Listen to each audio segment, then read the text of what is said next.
What's up? What's up? What you guys up to? This is EBCrypto. Family cash machine, follow the money. And you know how we do these videos, you guys. I always got to start off with a cup of coffee. I'm in one of my favorite spots. I'm gonna take a quick sip before we get into our subject today. Woo-wee! Woo, that's gasoline for real. But again, you guys, my last video I did, we talked about my experience here in Santo Domingo, and I think my experience, I shared a lot of the negative stuff, but this video here is gonna be a little more fun because I'm gonna share with you guys a lot of the positive stuff about being in a third world country. So let me finish my coffee. They done turned this music up because when I come, it's a party. They see me and they go crazy. You know, everybody loves EB from Compton. It is what it is because I bring the joy, and again, like I said, that Compton swag. They love it. They can't identify it, but it's unidentifiably identifiable. So with that, give me a few minutes, you guys. I'm gonna go ahead and drink my coffee, and I'm gonna give you a lot of the positive things about being here in Santo Domingo. So give me a few minutes. All right, peace.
What's going on, you guys? I think I'm live.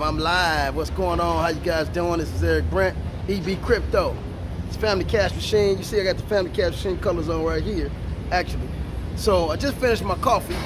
This is gonna be part 2 of EB and the Compton swag in Santo Domingo. So I'm gonna do the second part of this video because of the first part I did a lot of negative. And I talked about a lot of cons here. I did. I said a few positive things. Most of it was all negative. I'm gonna take a walk because too many people want to gather around me while I'm talking and try to hear what I'm saying, even though they don't speak English. But you guys see, it's hot. It's hot here today. It's so humid. I'm not used to this humidity.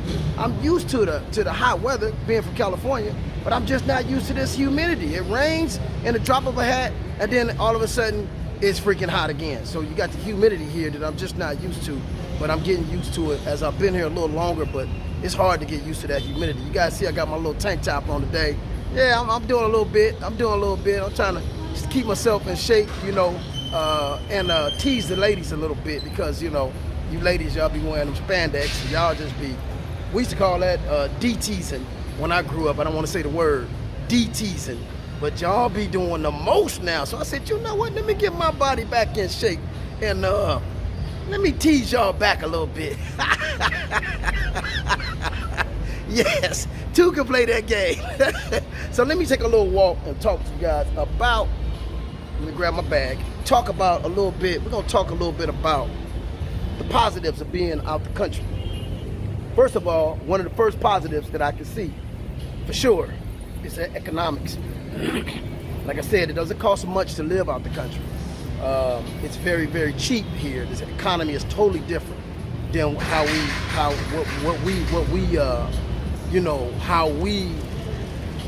live. Because like I said, I remember one time I was paying almost $14,000 a month in mortgages.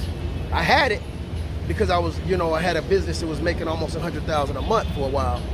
But right now, I noticed the first thing I noticed when I come here is my stress level went down, because there's so much in America I'm paying for, I'm paying for so much stuff, insurance, I'm paying life insurance, car insurance, I'm paying all kind of different stuff. And then of course my mortgages and all of my rents and all that stuff. is super, super, super astronomically high. You know, whereas here, I get a little break. So that's one thing, is my high blood pressure. I had high blood pressure being in California, being in Los Angeles, being in America. As a black man, stress levels are at an all-time high. Okay, now, many people call me and they say, EB, be careful out there. That shit is funny to me.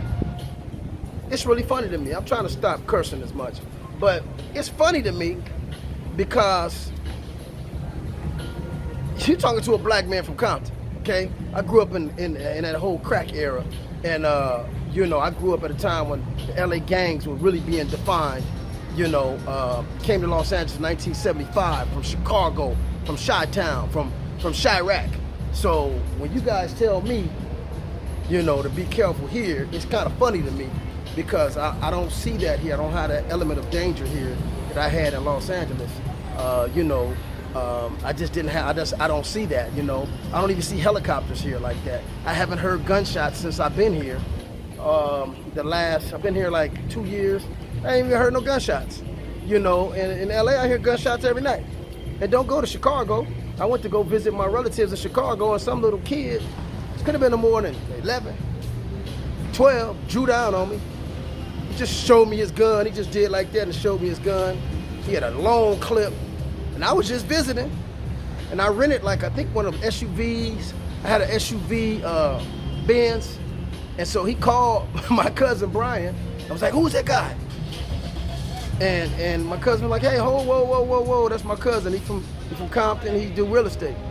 And when they found out I was from Compton, that Compton love, they came and introduced themselves, and they said, hey man, look, we checking everybody's temperature to come down this street. So again, I don't have that here. I don't have that kind of element here.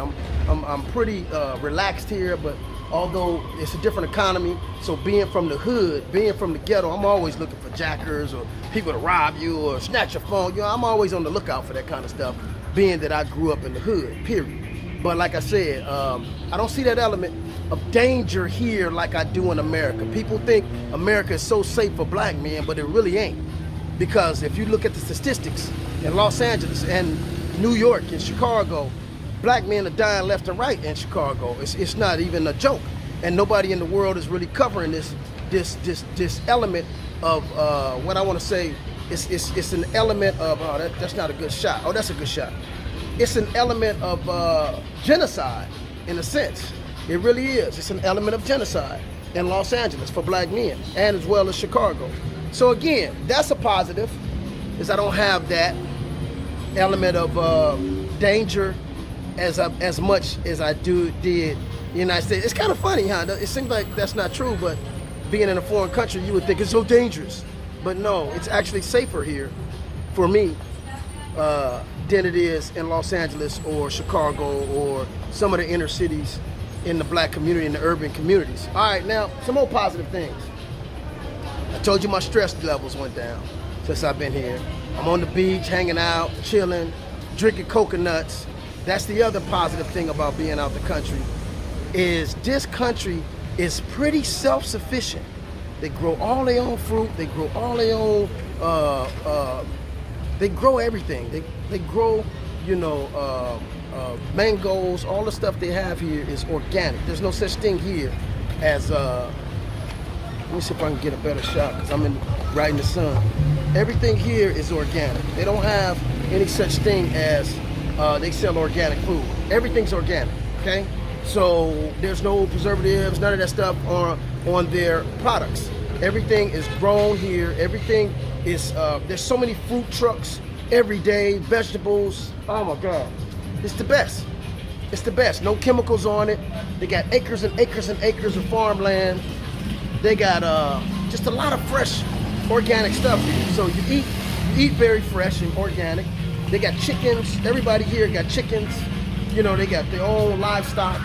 So in the event, there's a food chain supply. If there's any event, there is a situation where the economy's crashing, you got a food chain supply, America's gonna have a huge, huge effect. This country here, they don't ship in a lot of that stuff. They basically got all their own stuff here. So that's a plus, that they're self-reliant. Pretty much everybody has cut them off from the world. So they've learned to depend on each other. The next good thing about this place is it's already a third world country. So when the economy and the US dollar starts to crash, Americans are gonna feel it the worst, because you're so spoiled, you're so used to having everything your way, you're so used to your dollar being the most powerful, and when your dollar can buy less and less and less and less and less, you're gonna really, really, really be the ones that feel it the most when these people are already accustomed to third world conditions. And so that's another positive. Now let's get to the women. I know y'all been like, man, when are you gonna get to the women? Because here, my goodness, they got some of the most gorgeous women ever I've seen in the world. I mean, I've lived all over. I've been all over the United States. Atlanta had black women like you wouldn't believe. That was the best for black women as far as African American women. I thought. I was in Atlanta for about 6 months or so. Los Angeles, of course, California got beautiful women, but here they got the most beautiful women in the world right here in this country. And I mean, I'm not even jiving. As a matter of fact, I'm gonna pause for a minute, bam, and I'm gonna show you guys some video and some footage of some beautiful women that I've encountered, that I've talked to. They got so many different elements of different women here. It's not even funny. Now, some of you women, don't judge me. I'm divorced. I've been divorced almost 10 years now. I raised my kids. I have all of my kids, with the exception of 2, went to college, but I'm still involved in all my children's life. I was a responsible dad, but guess what? It's my time now. I'm having a ball. Hey, it's dad time now. Dad is living his life. So that's what it's about right now. People trying to bomb my videos, but I got to make sure I stay clear of people trying to bomb my videos. I don't know why people do that. I try to stay away from people when they film, and that's just a respect level that I have for people. But yeah, so I'm having a time of my life. I'm gonna stop right here, and I'm gonna go ahead and show you guys a little bit. You'll see a little bit of some. I'm gonna show you guys some females, and then I'm gonna come back and talk about how these women are.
Best part of being out the country, which is not worried about racism.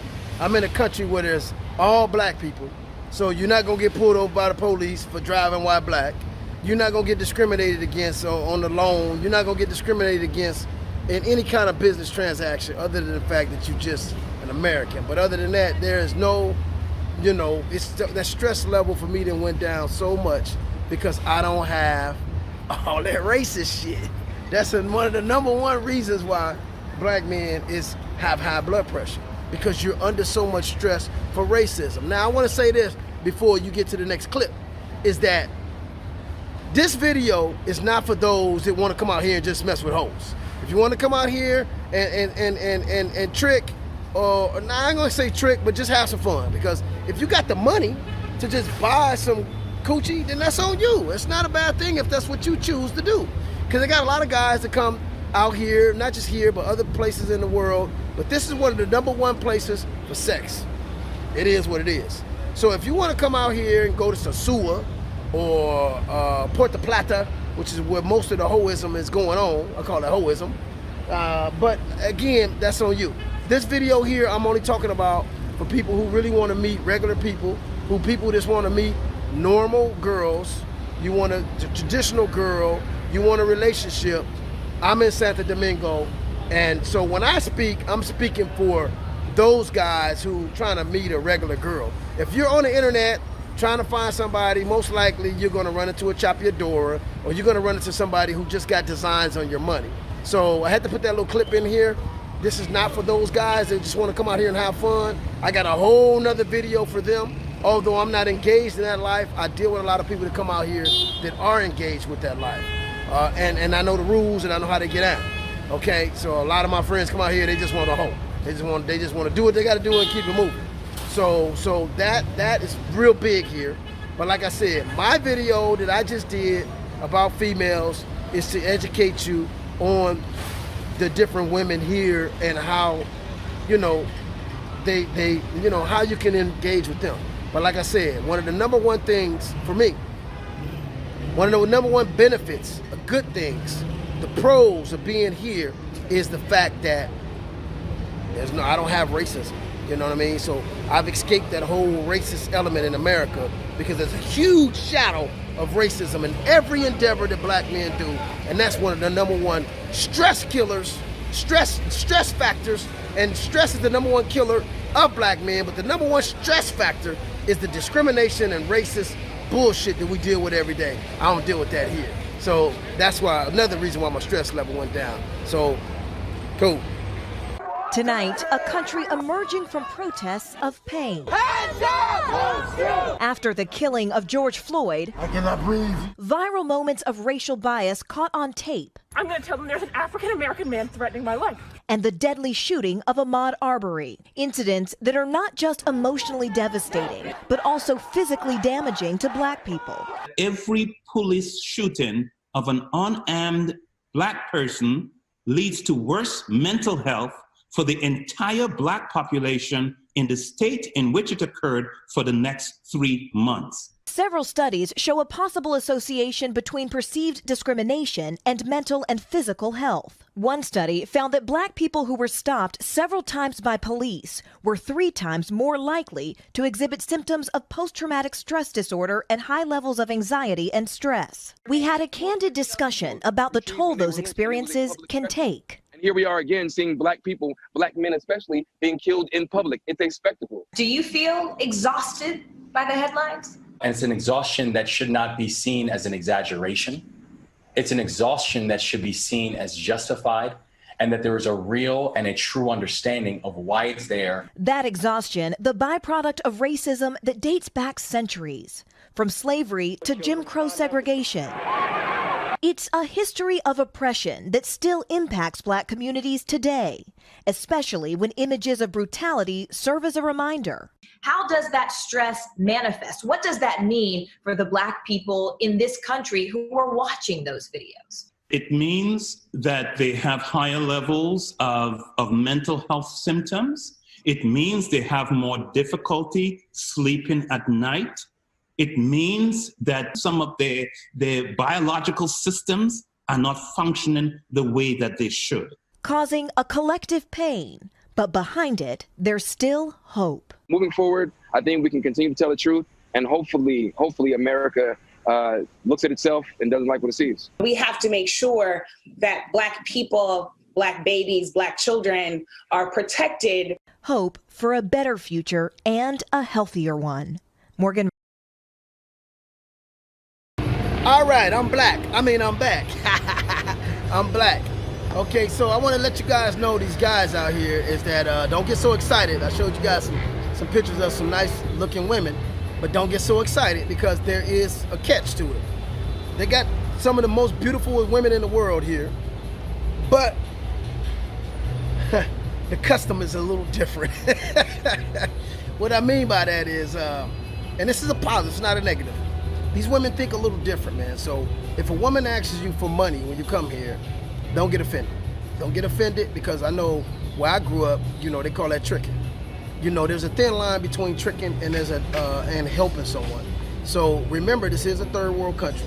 So when you come here and you start talking to the women, I've met some most gorgeous women, and soon I met them, they're like, oh, I want a guy that can help me out. Like, immediately they go right in for the kill. And when I first got here, I took offense to that. I was like, oh man, she must think I'm a trick. But don't get offended, guys, because these women are looking for love too. But they just, it's like they're desperate. And us as Americans, when we sense that desperation, it's unattractive. You know, but remember, it's a third world country. So there may be a woman here that's beautiful. She might have one kid. She might have no kids. But she might be barely hanging on with a thread. I'm gonna give you guys an example. When I first got here, you know, it was a little annoying to me that not just the women, but the men have no problem asking for some money. They have no problem. So don't take offense to it. Again, remember, you're in a third world country. When they say third world, they mean third world. So you really need to understand what that means and what that entails. So I'm gonna say this. Learn the culture. Try to learn the culture before you come here, because if you just come here and you're not really knowing the culture, then it's gonna be a shock. You're gonna be in for a shock, and a lot of things you're gonna miss out on because you're not understanding where they're coming from. So again, there's gonna be a lot of women that's gonna ask you for money. Now, that makes it a little harder to determine the scammers from the real women. It does. It makes it a little harder for you to determine what they call chapeadoras. The chapeadora is real here. There's a lot of chapeadoras here, and that just basically means gold diggers. There's a gang of gold diggers here, and that's all they're looking for. Some of them are on the internet, they on Dominican Cupid, and they trying to get you to be what they call a Western Union sugar daddy, where you just sending money on Western Union. I wouldn't advise that. So a lot of guys see me here, and I send pictures to a lot of guys in LA and a lot of guys on Black Men Travel. Shout out to Black Men Travel. I'm heavy on Black Men Travel because it's black men all over the world, traveling all over the world and sharing their stories. But again, like I said, don't be a Western Union sugar daddy. I send a lot of pictures to people of different females I encounter, and they assume that they hoes. I don't mess with hoes. I don't engage with hoes. No, I don't engage in that. I actually meet real women, traditional women. I talk to real sisters that's in Dominican that are just normal people, you know. But again, they don't have no problem asking you for some money, because remember, the average guy here might make $200, $300 a month. So if they can come up on a guy that's from America that got some real money, hell, there's people on FedEx. There's guys in FedEx that make more money than you part-time. If you got a FedEx job part-time, you're making more money than the average guy here. So, I mean, you can't really blame them for wanting a better life. They see Instagram, they see Facebook, they see how people living, and they got these standards of living, but they don't have the economics here to support how they want to live. So you can't blame these women. I'm not mad at them. Again, I ain't no trick. I'm not gonna be tricking for nobody, but I do understand sometimes people need a little help. And if I'm able to help somebody without, you know, being a sucker, then I'm gonna do it. You know, and like I said, it's all about the exchange. So if you got a girlfriend here or somebody that you trying to talk to, and she hits you up right away for some money before you guys even kick it, don't get offended. I'm gonna tell you why. Because imagine, I remember when I was a lifeguard, I was taking lifeguard classes as a junior, and I was in the junior lifeguard classes at Ludus Park, actually. And the junior lifeguard class had some great lifeguards, and they taught us some great techniques. Remember, when a person is drowning, they're panicking. They are freaking panicking. So we learned when someone's drowning, when you swim towards them, okay? When you get close, try to talk to them and say, hey, I'm coming, relax, hey, I'm coming. You know, they're not gonna really hear you, but when you get there, you go underwater. Because if you go straight up to that person, they're gonna panic and they're gonna drown you, okay? They might poke you in the eye, they might choke you. They're panicking, they're dying. They literally think they're dying, and they could die from drowning. So it's a strategy. You go underwater, when you get close to them, you spin them around, and you come up to their back, and when you get behind them, you put your hand around their throat, and you talk to them to calm them down. You say, hey, I got you, relax, I got you. And you calm them down. You gotta get them to calm, because they panicking. And then you get them to the shore. There's a lot of wisdom in that. It's the same thing in these third world countries. When you meet these women, they feel like they drown. They feel like their life is sinking. They feel like they're panicking, they're desperate. So don't be offended, because you in America, and Americans, when you come and a woman asks you for something right away, you like, oh, hell no. Don't use that as a judgment against people, because you don't know their life. There's people here that live in literally shacks, man. When I went to go ride my dune buggies, when we went to go ride the dune buggies, me and a good friend of mine, Tammy, and her daughter and her daughter boyfriend, and I had my baby mama with me. Yeah, I got a baby out here, and I take care of my baby women. That's why I've been here so long too, because I'm not gonna leave none of my children. I make sure I'm active in all my children's lives. So I did have a baby here.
Slowed my roll down a lot. So I slowed down a whole lot, and I'm just really focusing on my business right now, which is the Family Cash Machine, the Cryptocurrency College, teaching my people about money and travel and how they can live and create passive income and then live a great life. Stress level go way down.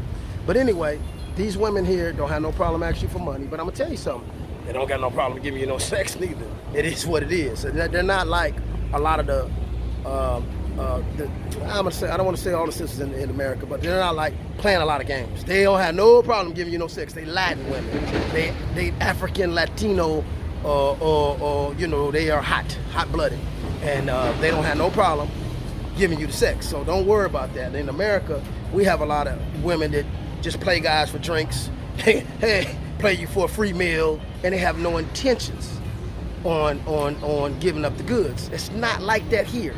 These women will give up the goods. They want to grab you. They want to nab you. They want to hook you because you're the prize. You're the prize. So that's the good thing about it too.